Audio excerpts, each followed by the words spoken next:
আমরা তো জানি লক্ষণ সেন হাসিনার মতো পালিয়ে গেছিল, এটা তো আমরা জানি। পার্থক্য হলো যে লক্ষণ সেন নৌকায় পালিয়েছিল আর হাসিনা বিমানে পালিয়েছে, এটা পার্থক্য।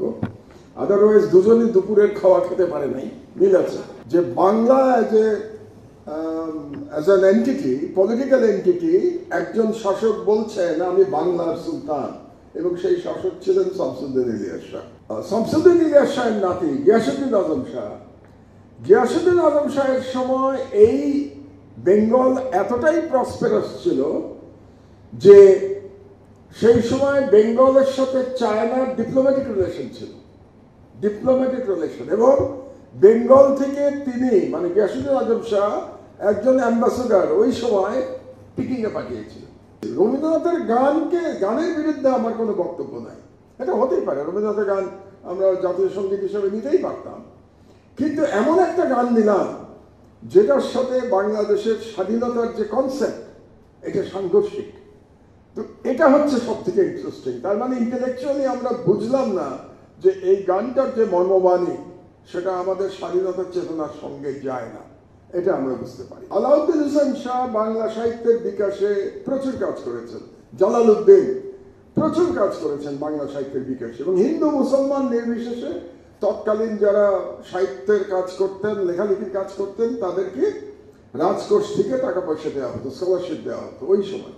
এবং তখন থেকেই বাংলার যে you can do it, we expect that you can do it, তো আমি তারপর সেটা করেছি। সেটারও আরেকটা বই আছে আমার, maybe will discuss it some other day. ওই বইটার নাম হচ্ছে the rise of Indian hegemon in South Asia. এটা হচ্ছে আমার পিএইচডি থিসিস। এটা ছাপানো হয়েছে কি গত বছর বইমেলায়, এখান থেকে একটা প্রকাশনা, অনন্য প্রকাশনী, ওরা ছাপিয়েছে এই বইটা। তো আজকে আমার আলোচনা পুরোনো বইটা নিয়ে, আগেরটা নিয়ে, the political history of Muslim Bengal.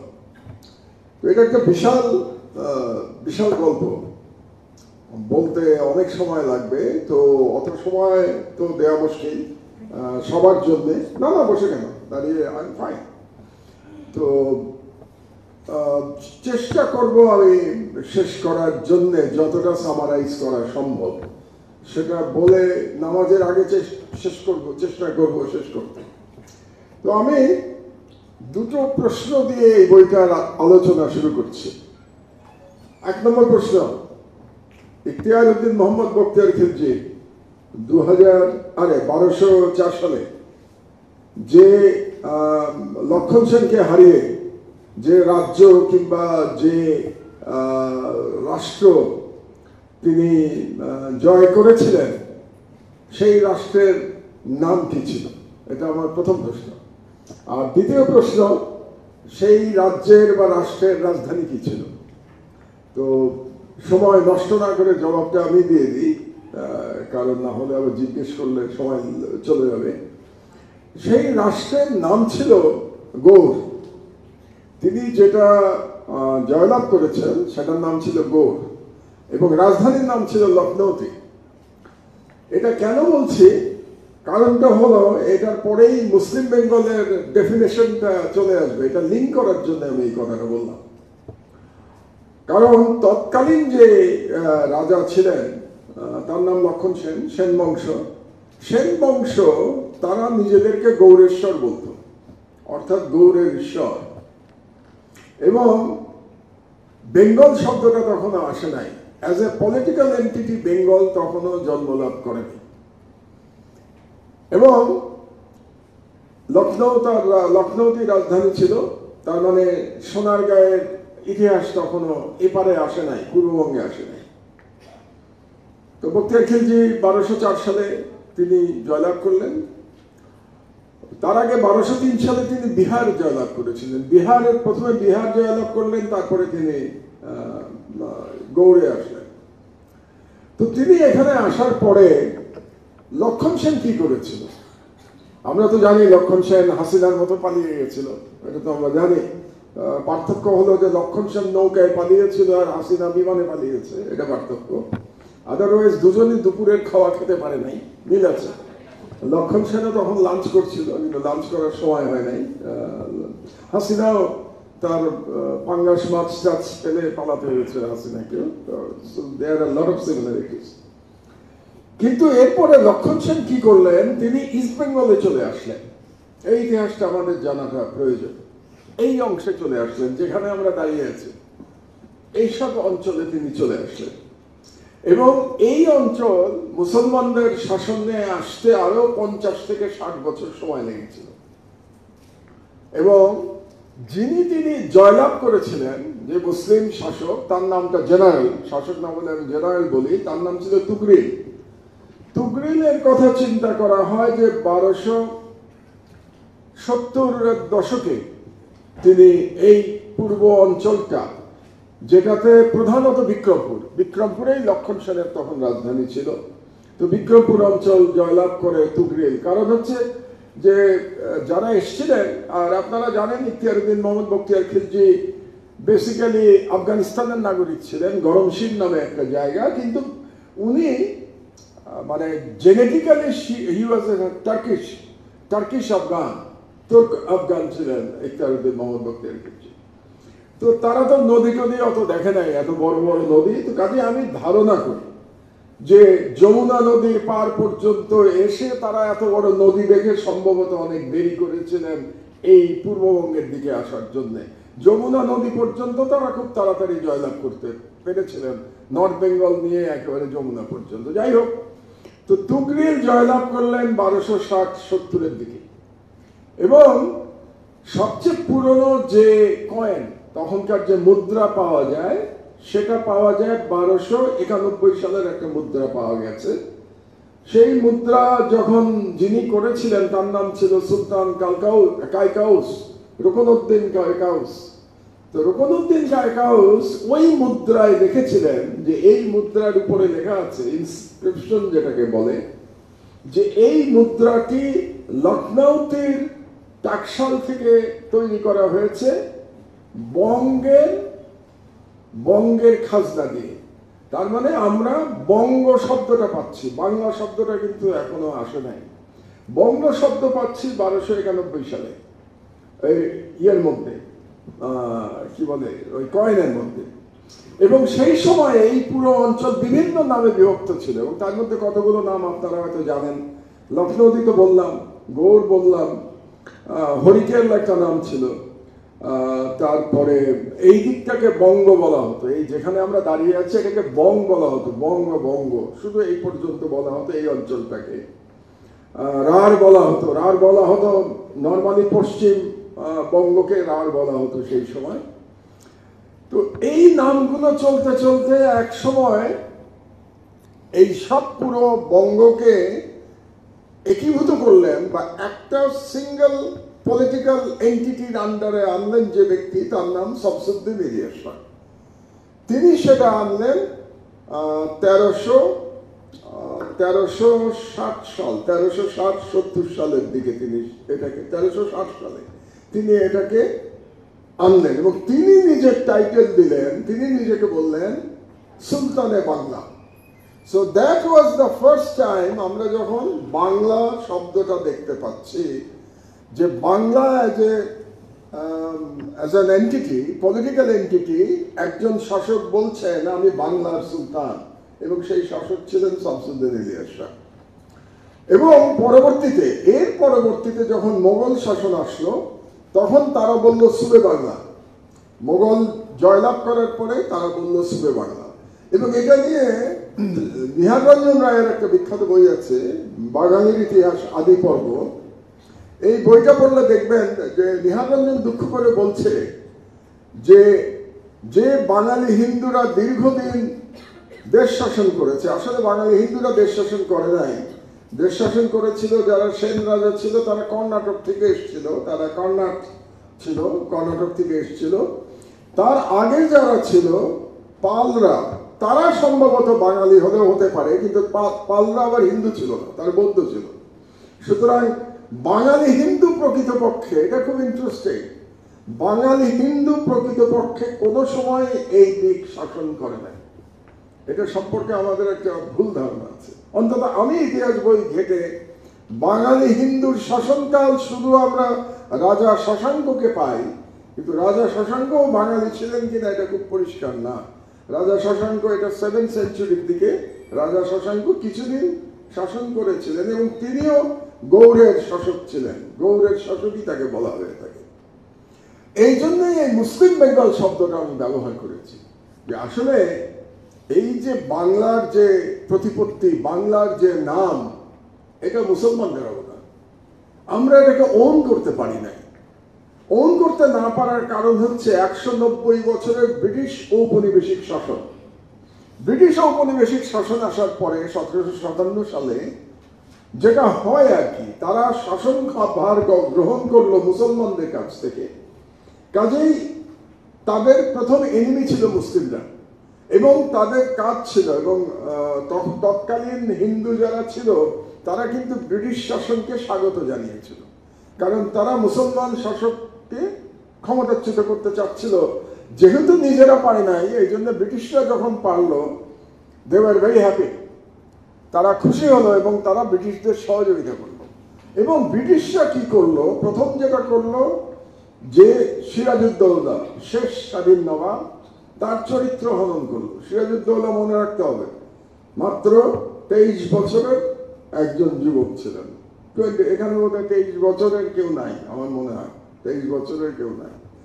23 বছর বয়সটা চিন্তা করতে হবে। এরকম একজনের, মাত্র 23 বছরের একজন যুবক, তরুণ, তিনি রাষ্ট্র ক্ষমতায় ছিলেন। তার চরিত্র হনন করলো ব্রিটিশরা। কেন করলো? জাস্টিফাই করার জন্যে। তারা যে দখল করলো অন্যায়ভাবে এবং বেআইনিভাবে, কারণ তারা এসেছিল তো বণিকের বেশে, তারা তো রাজদণ্ড নিয়ে আসে নাই, বণিকের বেশে এসেছিল। এবং তারা প্রথম এসেছিল জাহাঙ্গীরের সময়। জাহাঙ্গীরের সময় ইস্ট ইন্ডিয়া কোম্পানি তারা এই দেশে ব্যবসা করার অনুমতি পায় 1600 খ্রিস্টাব্দের দিকে। তো তারপরে তারা অনেক ষড়যন্ত্র করে 1757-তে সিরাজউদ্দৌলার বিরুদ্ধে যুদ্ধ করে এবং তারা সিরাজউদ্দৌলাকে হত্যা করে। তো এই সিরাজউদ্দৌলাকে হত্যা করার পরে তাদের প্রথম কাজ ছিল মুসলমান সংস্কৃতি এবং মুসলমানের ইতিহাসকে বিকৃত করা।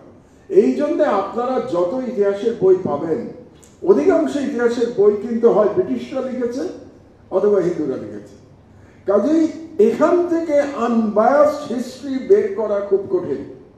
এই জন্য আমি তরুণদের, আপনাদের মতো তরুণদের যখন দেখি, সবাইকে বলি, আপনাদের অনেক রিসার্চ করবার কাজ আছে, প্রচুর কাজ আছে। মানে ইতিহাসের, পলিটিক্যাল সায়েন্সের, আইআর, ইন্টারন্যাশনাল রিলেশনস, এই ধরনের সোশ্যাল সায়েন্সের ছেলে মেয়েদের যে কি পরিমাণ কাজ করবার জায়গা আছে, এটা চিন্তা করলে অবাক হয়ে যেতে হয়। তো যাই হোক, তারপর, এবং এই যে পিরিয়ডে শুধু যে পলিটিক্যালি বেঙ্গলের ডেভেলপমেন্ট হলো তাই নয়, বেঙ্গলের কতটা ডেভেলপমেন্ট হলো আপনাদেরকে বলি। একটা এক্সাম্পল দেই। সুলতান শামসুদ্দিন ইলিয়াস শাহের নাতি গিয়াসউদ্দিন আজম শাহ, গিয়াসউদ্দিন আজম শাহের সময় এই বেঙ্গল এতটাই প্রসপেরাস ছিল যে সেই সময় বেঙ্গলের সাথে চায়নার ডিপ্লোম্যাটিক রিলেশন ছিল, ডিপ্লোম্যাটিক রিলেশন। এবং বেঙ্গল থেকে তিনি, মানে গিয়াসউদ্দিন আজম শাহ, একজন অ্যাম্বাসেডর ওই সময় পিকিংয়ে পাঠিয়েছিলেন। এবং আরো একটা মজার গল্প আছে, তিনি উপহার হিসেবে পাঠিয়েছিলেন জিরাফ। কারণ কনফুসিয়াসের চায়নায়, কনফুসিয়াসের বইতে জিরাফকে খুব পবিত্র প্রাণী বলা হয়েছে। তো এটা জানতেন গিয়াসউদ্দিন আজম শাহ, জানতেন এটা, মানে কতটা লেখাপড়া ছিল তার, যে চাইনিজদের কাছে যে জিরাফ খুব সম্মানিত একটা পশু, এটা উনি জানতেন। তো উনি পাঠালেন কি করে? বাংলাদেশে কি জিরাফ আনে?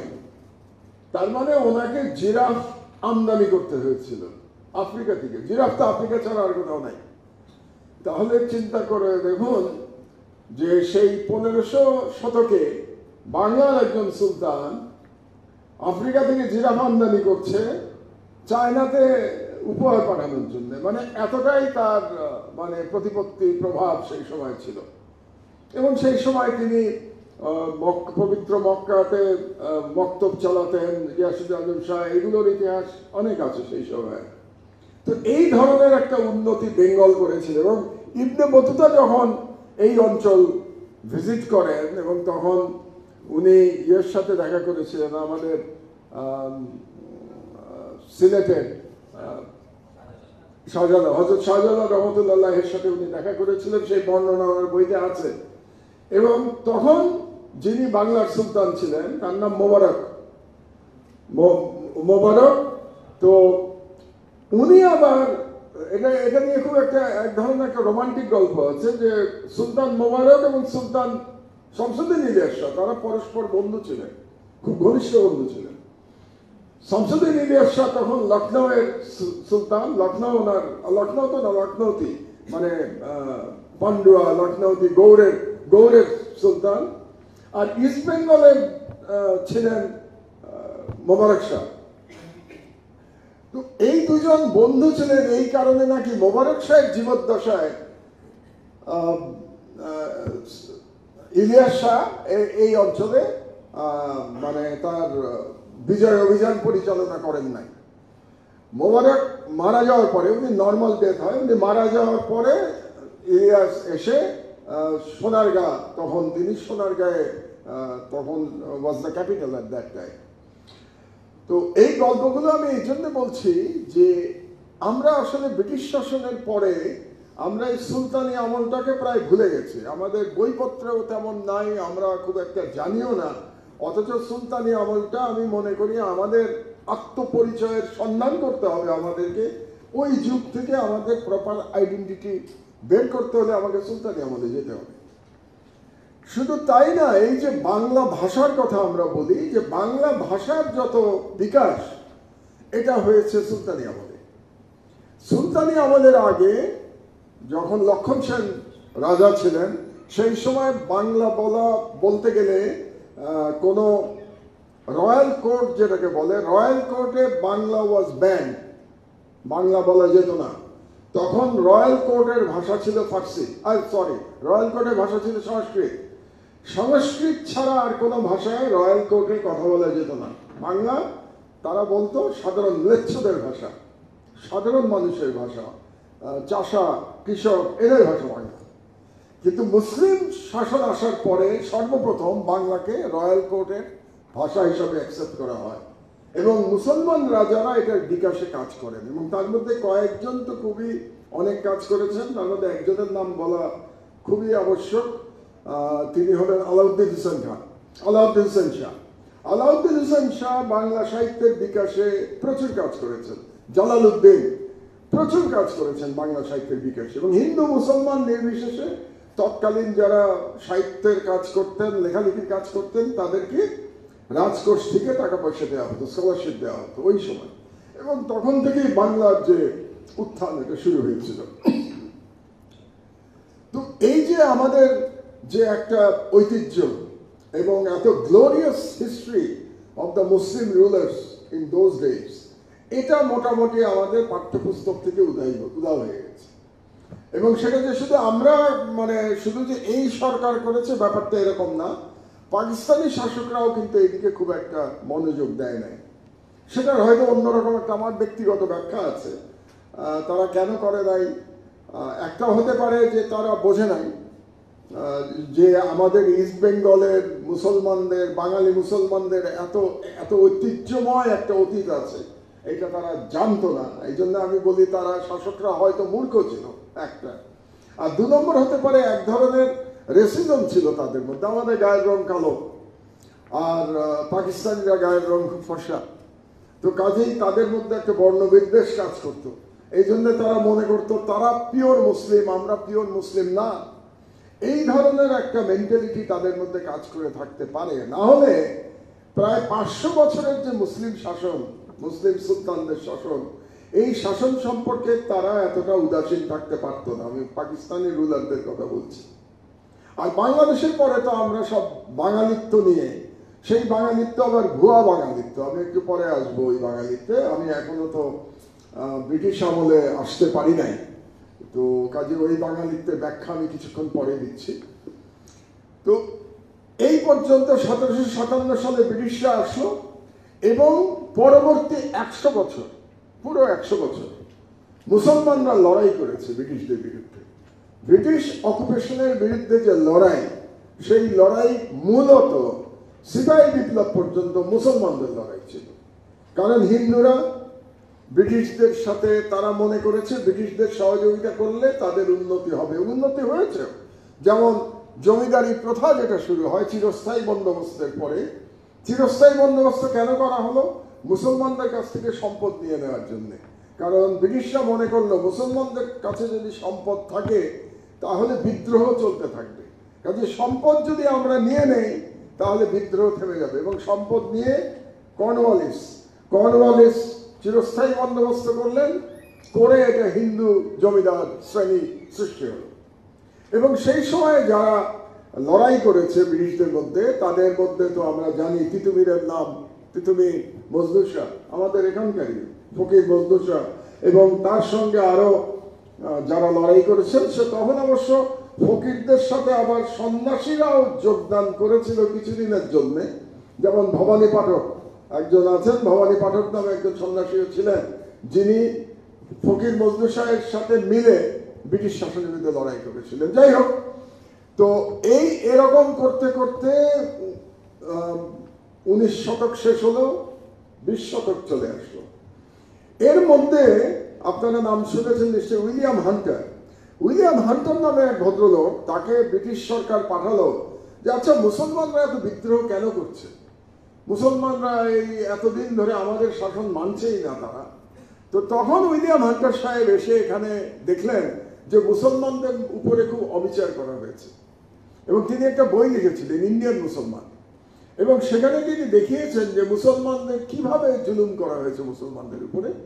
তো তিনি কিছু কথা বললেন, মুসলমানদের কোনো চাকরি দেওয়া হয় নাই, তাদের সম্পদ নিয়ে যাওয়া হয়েছে, তাদের লেখাপড়া বন্ধ করে দেওয়া হয়েছে, কারণ নবাবী আমলে Farsi was the royal language, royal কোর্টের ভাষা ছিল ফার্সি, এটাকে বন্ধ করে যখন ইংরেজি করা হয়েছে, যারা ফার্সি জানতেন তাদের চাকরি আর ছিল না তখন, কাজে তাদের চাকরি করার উপায় নাই, তাদের জমি নিয়ে দেওয়া হয়েছে, কাজেই তারা কৃষক চাষ করতে পারছেন না।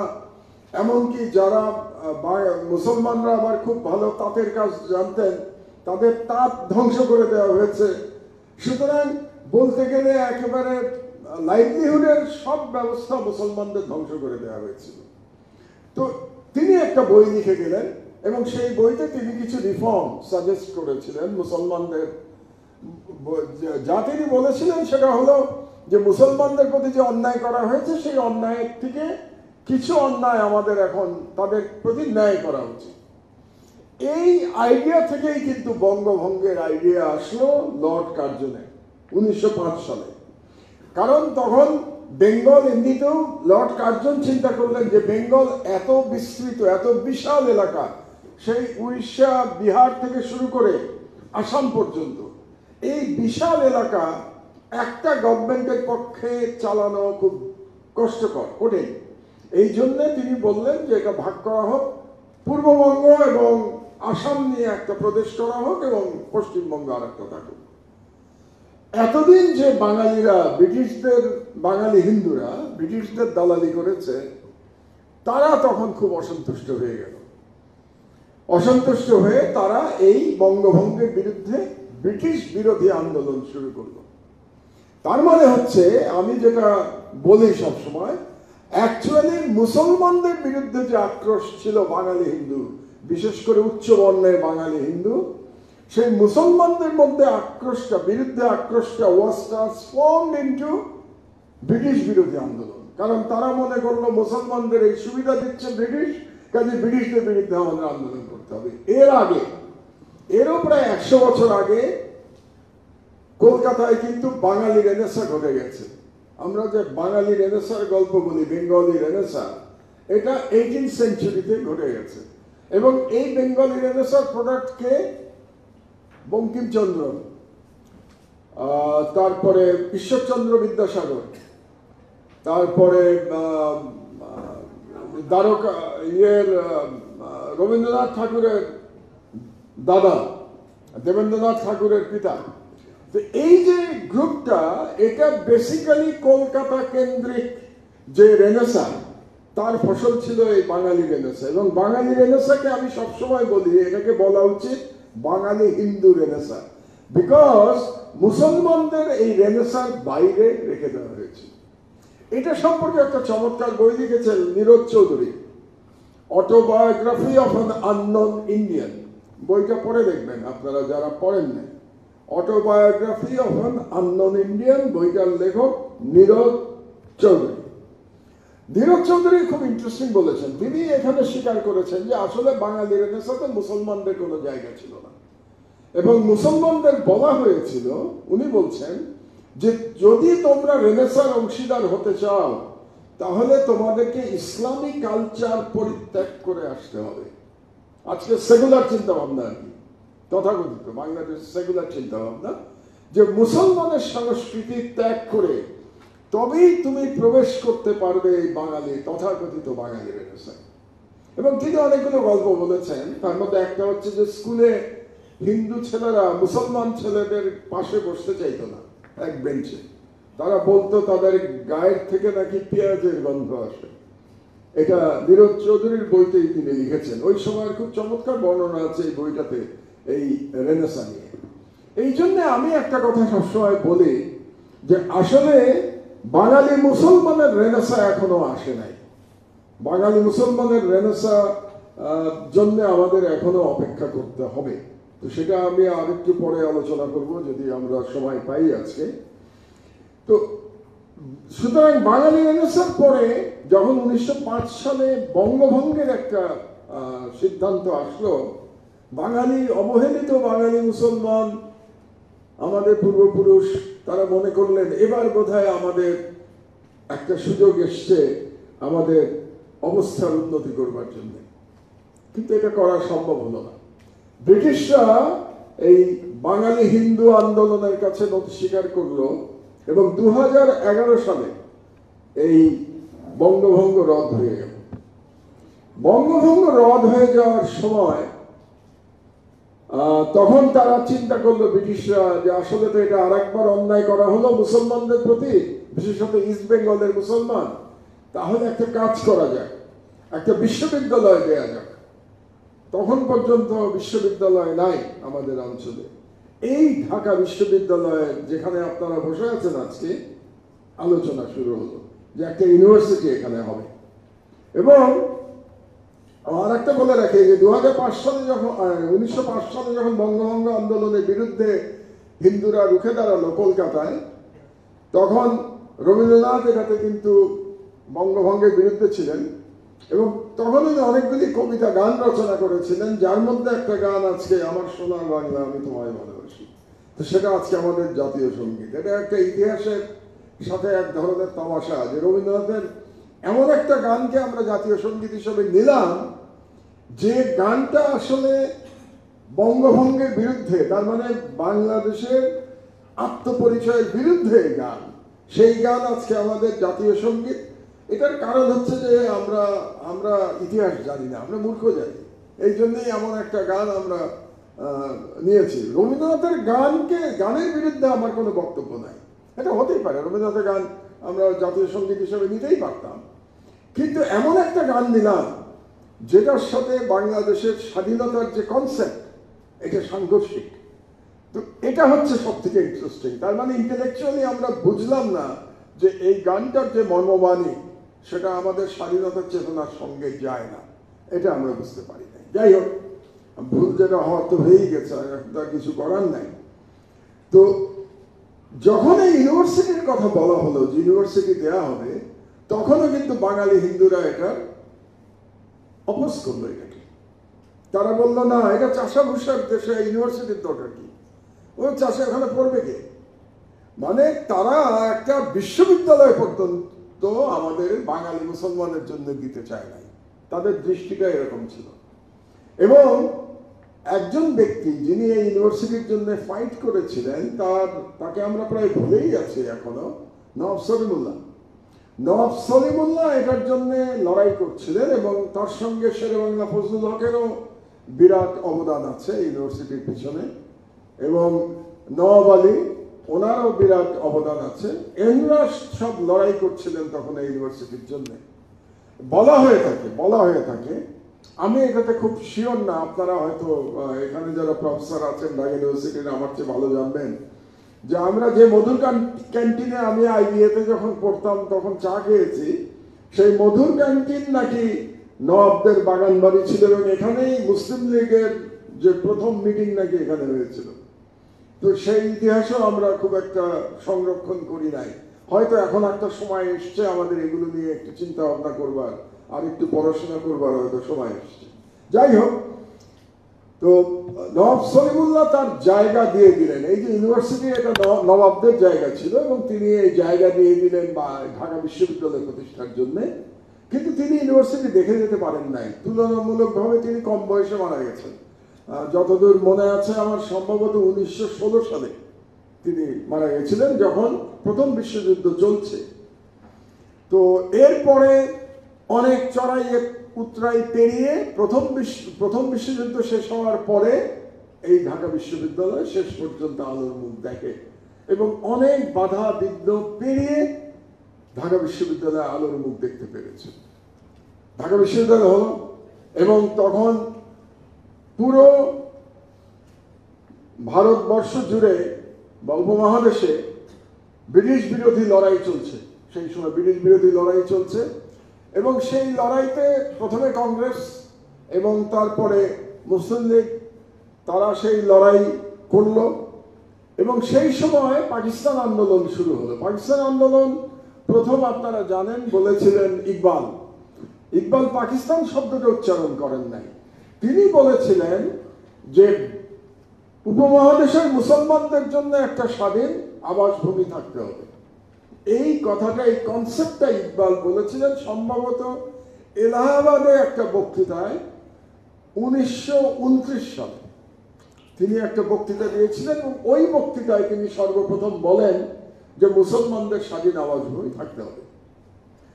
সেই স্বাধীন, এবং মোহাম্মদ আলী জিন্নাহ তখনও পাকিস্তান কনসেপ্ট গ্রহণ করেন নাই। মোহাম্মদ আলী জিন্নাহ কিন্তু আরো পরে পাকিস্তান কনসেপ্ট অ্যাকসেপ্ট করেছিলেন এবং সেই সময় অক্সফোর্ডে পড়তেন কিছু ছাত্ররা পড়তেন, আপনাদের মতো ইয়াং ছেলে মেয়েরা। তার মধ্যে রহমত আলী নামে একজন ছিলেন। তার প্রথম কনসেপ্ট এই পাকিস্তান শব্দটাও তার দেয়া। পাকিস্তান শব্দটাও তিনি তৈরি করেছিলেন। তিনি পাকিস্তানের জন্য একটা ম্যাপও বানিয়েছিলেন, কিন্তু দুর্ভাগ্যবশত ওই ম্যাপের মধ্যে কিন্তু ইস্ট পাকিস্তান ছিল না, বেঙ্গল ছিল না। এটাও আবার একটা ইন্টারেস্টিং ইতিহাস যে বেঙ্গল ছিল না। মানে রহমত আলীর কনসেপ্টে বেঙ্গল যে একটা মুসলিম মেজরিটি স্টেট, এটা রহমত আলীর কনসেপ্টে হয়তো তখন ছিল না। এটারও একটা ইন্টারেস্টিং ঘটনা আছে। ঘটনা হলো যে মুসলমানরা যে বেঙ্গলে মেজরিটি, এটা ব্রিটিশদের বুঝতেও অনেক সময় লেগেছিল। ব্রিটিশরাও বুঝতে পারে নাই যে মুসলমানরা মেজরিটি হয়ে গেছে বাংলায়। তাদের ধারণা ছিল হিন্দুরা মেজরিটি, কারণ চাকরিতে একচেটিয়া হিন্দুরা ছিল। ব্রিটিশরা ওঠা বসা করতো সবসময় হিন্দুদের সাথে, মুসলমানদের সাথে ওঠা বসা ছিল না। কিন্তু সাধারণ জনগোষ্ঠী যে এত পরিমাণ মুসলমান হয়ে গেছে এটা তাদের জানা ছিল না। এটা পরে একটা সেন্সাস হয়, সেন্সাসে প্রথম তারা দেখে যে আসলেই তো মুসলমানরা মেজরিটি এদিকে। তো যাই হোক, এরপরে প্রথম যখন নির্বাচন হয় বেঙ্গলে, এটাও খুব ওয়াটারশেড মোমেন্ট আমি মনে করি। বেঙ্গলের প্রথম নির্বাচন হয় 1937-এ, প্রথম নির্বাচন। 1937-এর নির্বাচনে জয়লাভ করেন শেরেবাংলা। শেরেবাংলা একে ফজলুল্লাহের দল যেটা ছিল, সেই দল নির্বাচনে নিরঙ্কুশ সংখ্যাগরিষ্ঠতা, নিরঙ্কুশ পায় নাই, তারা 1 নম্বর ছিল। মুসলিম লীগ কিন্তু ওই নির্বাচনে খুব ভালো করতে পারে নাই। কংগ্রেসও ছিল, মুসলিম লীগও ছিল, কিন্তু 1 নম্বরে ছিল শেরেবাংলার দল। এবং শেরেবাংলা মুসলিম লীগকে সাথে নিয়ে তিনি সরকার গঠন করেন। অর্থাৎ বেঙ্গলের ব্রিটিশ আমলে প্রথম যে সরকার গঠিত হয়েছিল, সেই সরকারের প্রধানমন্ত্রী ছিলেন একজন বাঙালি মুসলমান, শেরেবাংলা। এরপরে যখন দ্বিতীয় বিশ্বযুদ্ধ শেষ হচ্ছে, ততদিনে পাকিস্তান আন্দোলন মানে দানা বেঁধে উঠেছে। মোহাম্মদ আলী জিন্নাহ পাকিস্তান আন্দোলনটাকে মেনে নিয়েছেন এবং এই পাকিস্তান আন্দোলন, পাকিস্তান তৈরি হবে এই পয়েন্টের উপর ভিত্তি করে 1946-এর দ্বিতীয় নির্বাচন অনুষ্ঠিত হয়। সেই নির্বাচনটা was the turning point for the subcontinent. ওই নির্বাচনে একচেটিয়া ভূমিধস বিজয় লাভ করে মুসলিম লীগ। কারণ হচ্ছে তখন বাঙালি মুসলমান আমাদের পূর্বপুরুষরা তারা বুঝে গিয়েছিলেন যে আমরা যদি আমাদের স্বাধীন ভূমি না পাই তাহলে আমাদেরকে সারা জীবন আমাদেরকে হিন্দুদের নিচে থাকতে হবে, আমরা প্রকৃত স্বাধীনতা কখনো লাভ করতে পারবো না। এই জন্য মুসলমানদের জন্য স্বাধীন একটা রাষ্ট্র দরকার। এই কারণে যে শেরে বাংলা একচেটিয়া জিতলেন 1937-এ, তার দল 1947-এ সম্ভবত মাত্র 3 সিট পেয়েছিল, আর মুসলিম লীগ সম্ভবত 114টা সিটে বোধহয় মুসলিম লীগ জয়লাভ করেছিল ওই সময় ওই নির্বাচনে। তো নির্বাচন হয়ে গেল, তার মানে পাকিস্তানের এর মধ্যে লাহোর রেজলিউশন হয়ে গেছে 1940-তে। লাহোর রেজলিউশনে, এখন লাহোর রেজলিউশন নিয়ে যে বিতর্কটা হয় আর কি, সেখানে বলা হয়েছিল যে মুসলিম মেজরিটি স্টেটস হবে, একটা এস নিয়ে গন্ডগোল আছে। কেউ কেউ বলেন এটা স্টেট ছিল, কেউ কেউ বলেন স্টেট ছিল, অর্থাৎ একাধিক মুসলিম মেজরিটি রাষ্ট্র হবে, এরকম একটা বক্তব্য দেয়া ছিল সেই লাহোর রেজলিউশনে। লাহোর রেজলিউশন হয়ে গেছে। তো 1946-এর পরে আরেকবার অ্যাটেম্প নেওয়া হয়েছিল যে এই উপমহাদেশকে আনডিভাইডেড রাখা যায় কিনা, কিন্তু সেই প্রচেষ্টাও ব্যর্থ হয়। প্রধান কারণ হলো কংগ্রেসের অসহযোগিতা। কংগ্রেসের অসহযোগিতার কারণে ক্যাবিনেট মিশন যখন শেষ চেষ্টা করে সেই চেষ্টা ব্যর্থ হয়ে যায় এবং তারপরে দেশ ভাগ হওয়া বা সাবকন্টিনেন্ট ভাগ হওয়া অনিবার্য হয়ে পড়ে। সাবকন্টিনেন্ট যখন ভাগ হচ্ছে তখন পাকিস্তানের সঙ্গে বেশ কিছু অবিচার করা হয়েছে, ভাগাভাগিতে অবিচার করা হয়েছে। তার মধ্যে একটা আমি এক্সাম্পল দিই, দুটো এক্সাম্পল দিই আপনাদেরকে। একটা এক্সাম্পল হচ্ছে ওয়েস্ট পাকিস্তানের। সেখানে পাঞ্জাবে গুরদাসপুর নামে একটা জায়গা ছিল। এখন এই গুরদাসপুরে মেজরিটি ওয়াজ মুসলিম, কিন্তু সেটা সত্ত্বেও যখন মানে ভাগ করা হচ্ছে এই গুরদাসপুর ইন্ডিয়াকে দিয়ে দেওয়া হয়। তার একটা কারণ ছিল কেন মানে ব্রিটিশরা গুরদাসপুর ইন্ডিয়াকে দিয়েছিল। কারণটা হচ্ছে গুরদাসপুর যদি না দেওয়া হয় ইন্ডিয়াকে, তাহলে কাশ্মীরের সাথে ইন্ডিয়ার আর কোনো রোড কমিউনিকেশন থাকে না। আর আপনারা জানেন কাশ্মীর ওয়াজ মুসলিম মেজরিটি স্টেট।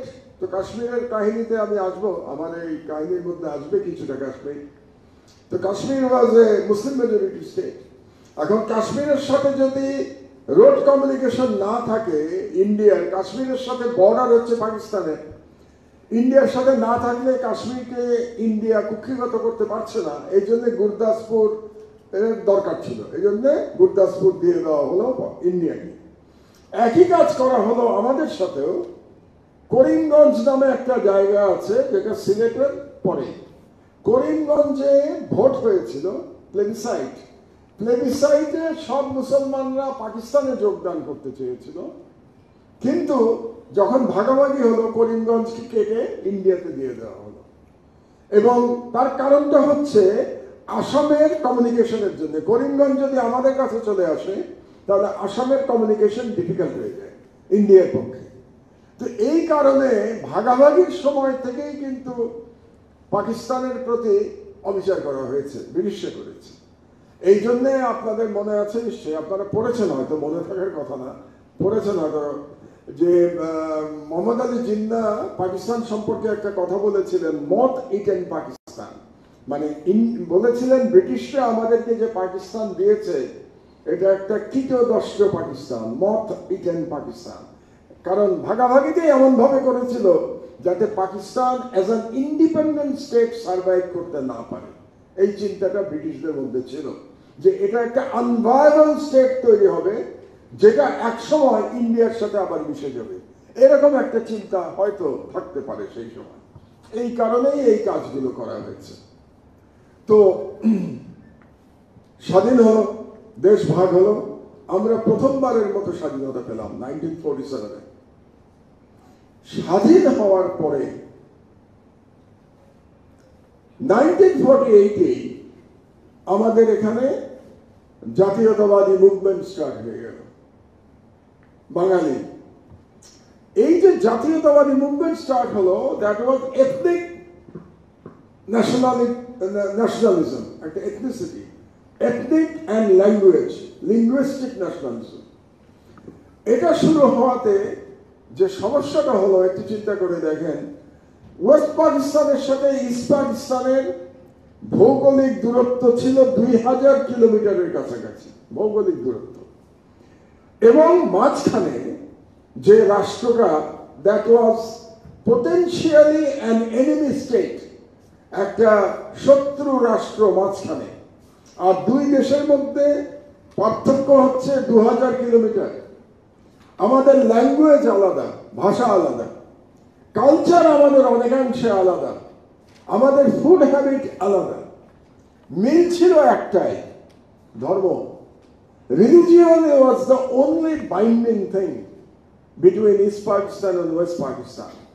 কিন্তু যে মুহূর্তে আমাদের ethnic identity became stronger than religious identity, 1948 কি হলো, ভাষা আন্দোলন যখন শুরু হয়ে গেল, বাঙালি মুসলমানের এথনিক আইডেন্টিটি ইসলামিক আইডেন্টিটির থেকে বেশি পাওয়ারফুল হয়ে গেল।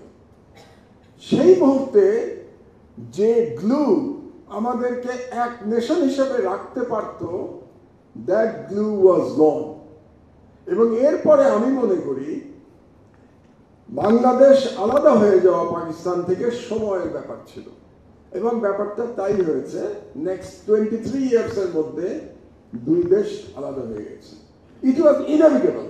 এটা যে মুহূর্তে আপনার উম্মার চিন্তা থেকে আপনার ল্যাঙ্গুয়েজ এবং এথনিসিটি বেশি পাওয়ারফুল হয়ে গেছে, সেই মুহূর্তে এটা আর টিকে থাকার কোনো সুযোগ ছিল না, এবং বাংলাদেশ স্বাধীন হয়েছে।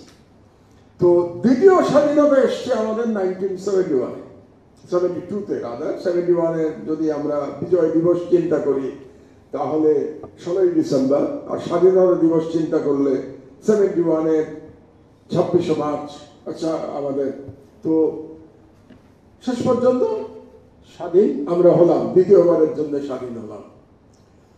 তো স্বাধীন হতে গিয়ে যে জিনিসটা আমরা চিন্তা করি নাই সেই সময়, হয়তোবা অথবা কেউ কেউ অনেকে চিন্তা করেছিলেন, কিন্তু চিন্তা করে তারা এটাকে আর্টিকুলেট করতে পারেন নাই, যে আমরা পিন্ডি বা ইসলামাবাদ থেকে স্বাধীন হতে গিয়ে আমরা যে আবার দিল্লির পরাধীন হয়ে যাব, এবং সেই পরাধীনতা কিভাবে মোকাবেলা করব, এই চিন্তাটা আমাদের রাষ্ট্রনায়করা তখন করেন নাই 1971-এ।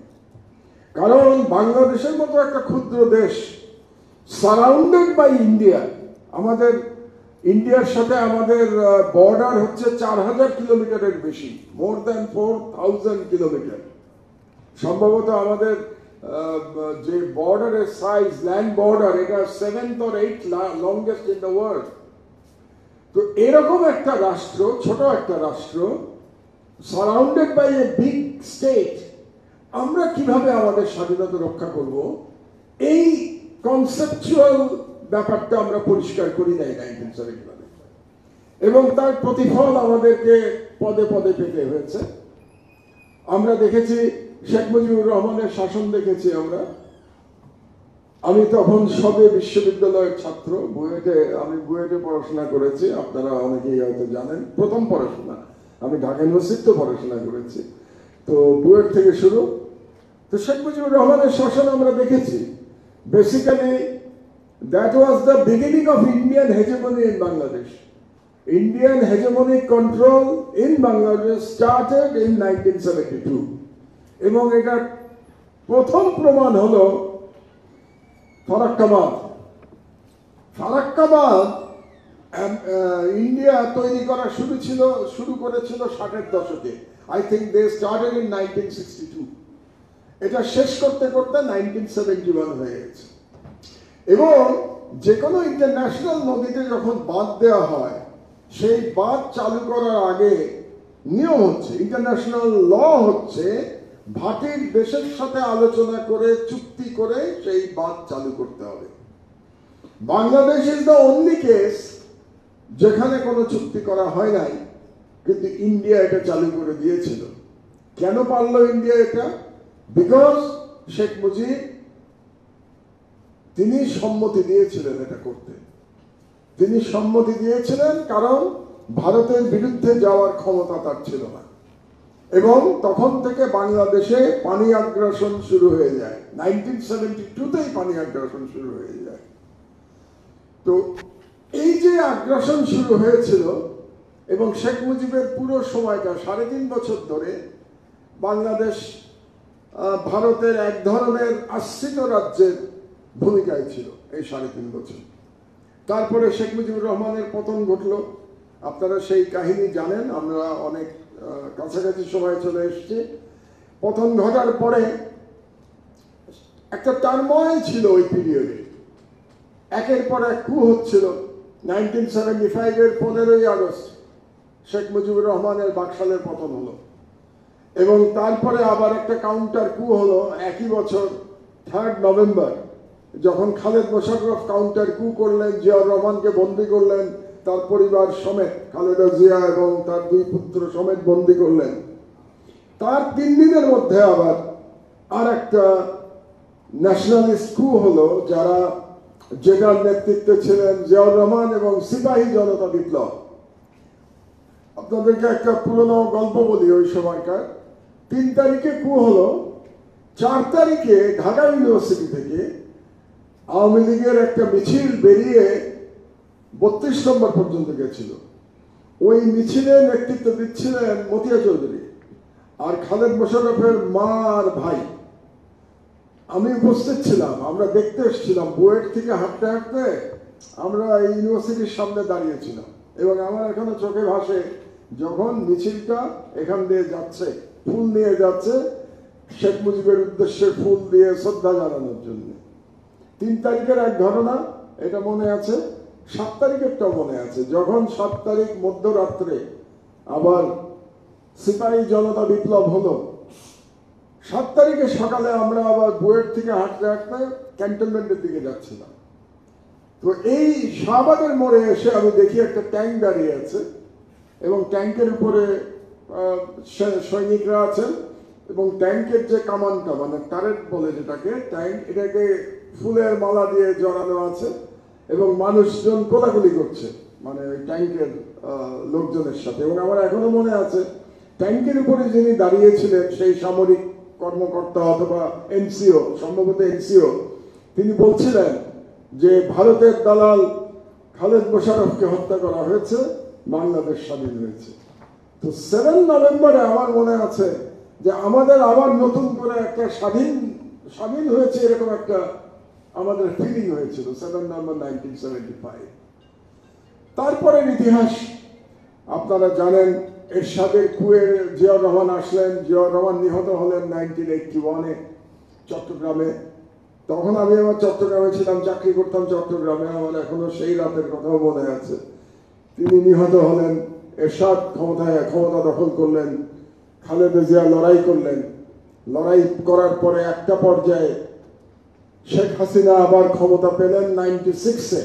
96 থেকে 2001 খালেদা জিয়া আবার ক্ষমতায় ফিরলেন 2001-এ।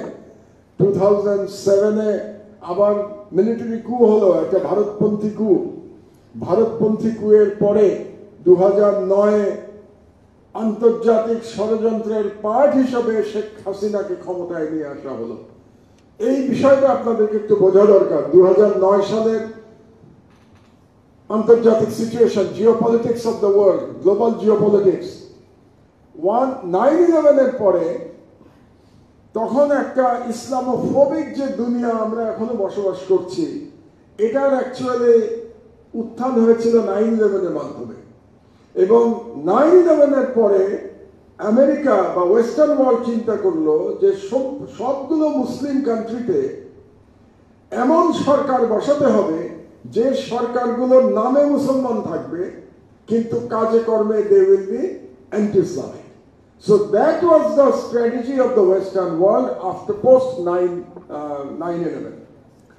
তো সেই সময় তারা মোটামুটি চিন্তা করে নিয়েছিল যে দক্ষিণ এশিয়ায় রাজত্ব করবার জন্য ভারতকে ক্ষমতা দিয়ে দেওয়া হবে। মানে India became A strategic ally of United states.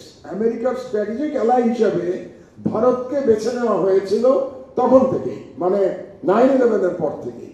এবং তারই একটা অংশ হিসেবে ইন্ডিয়াকে মোটামুটি সাউথ এশিয়া লিজ দিয়ে দেওয়া হয়েছিল, যে সাউথ এশিয়া ইন্ডিয়া যেটা করবে ভারত আমেরিকা সেটা বিনা বাক্য ব্যয়ে মেনে নেবে, পাকিস্তান ছাড়া, যেহেতু পাকিস্তান ইজ অ্যান অ্যাটমিক পাওয়ার, পাকিস্তানের হিসাব আলাদা। তো আমরা যেহেতু ক্ষুদ্র দেশ, সুতরাং আমাদেরকে ভারতের কাছে দিয়ে দেওয়া হলো যে ভারত বাংলাদেশকে রুল করবে।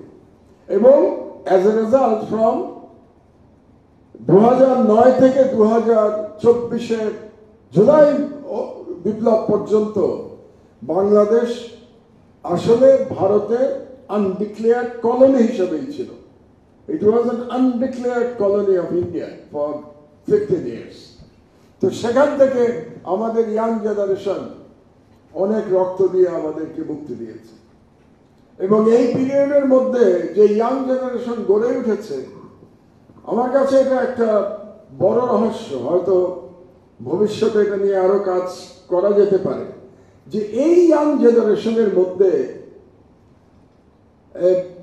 প্রো ইসলামিক এক ধরনের আইডেন্টিটি এটা কিভাবে আসলো এরকম একটা বৈরী পরিবেশে, যে পরিবেশে 15 বছর ধরে ব্রেন ওয়াশ করবার চেষ্টা করা হয়েছে, এরকম পরিবেশে ইয়াং জেনারেশন ব্রেন ওয়াশ না হয়ে তারা বিপ্লবী হয়ে গেল, এটা একটা অসাধারণ ঘটনা। এবং এবারকার বিপ্লবের যে ইউনিকনেস, তার মধ্যে একটা ইউনিকনেস হচ্ছে যে এই বিপ্লবে কোনো বিদেশি শক্তির কোনো ভূমিকা ছিল না। এটা পৃথিবীতে আমরা যদি বিপ্লবের ইতিহাস নিয়ে পড়াশোনা করি তাহলে দেখবো এরকম খুব কম বিপ্লবই হয়েছে যে বিপ্লব একেবারে আমরা যেটাকে বলি ইন্ডিজিনাস বিপ্লব। বাংলাদেশে ইন্ডিজিনাস বিপ্লব হয়েছে, এটা একটা ইউনিকনেস।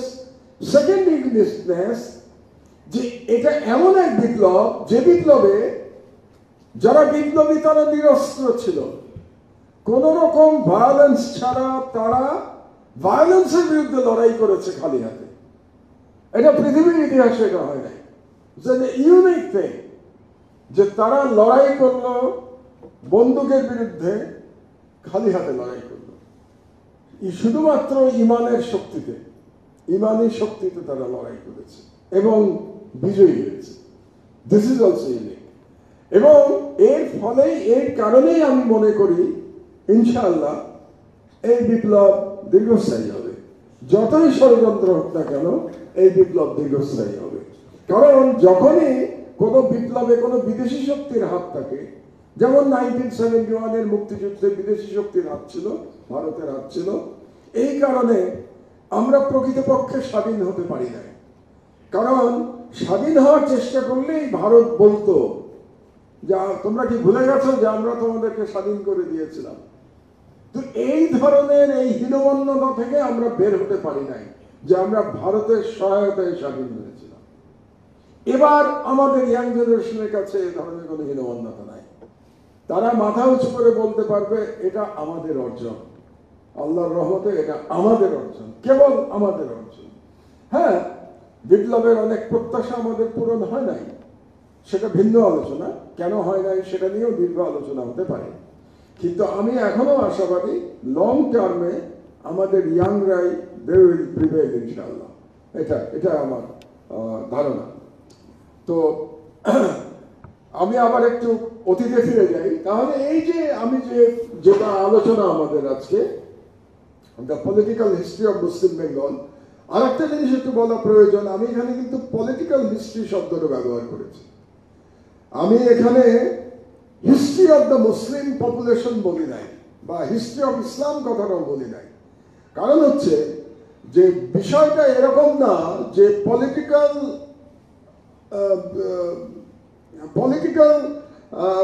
যেটাকে বলে, কিভাবে বলবো কথাটা, মানে পলিটিক্যাল ইসলাম আসার আগে ইসলাম আসে না। ইসলাম কিন্তু আরো আগে এসছে এখানে।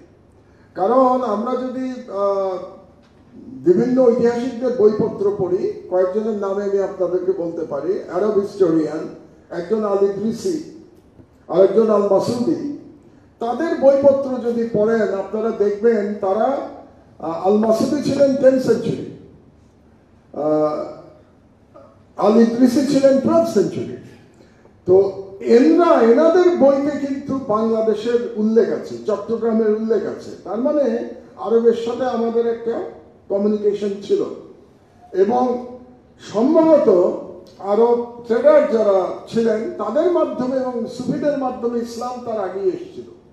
কিন্তু যেটা এই জন্যে আমি পলিটিক্যাল হিস্ট্রি কথাটা বলছি, যে এই যে পলিটিক্যাল হিস্ট্রি স্টার্টেড ইন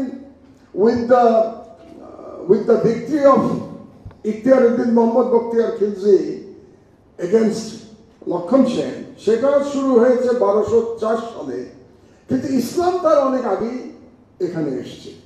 তো এই কারণেই আমি যখন মুসলিম বেঙ্গলের পলিটিক্যাল হিস্ট্রির কথা বলবো, এটার সাথে আপনারা আবার এখানে ইসলাম কবে এসেছিল এটার সাথে মানে কোনো কন্ট্রাডিকশন করে ফেলবেন না। যেমন আমাদের এখানে বলা হয় লালমনিরহাটে সম্ভবত একটা মসজিদ আছে যেটা ধারণা করা হচ্ছে 8th সেঞ্চুরিতে করা হয়েছিল, সেই মসজিদ।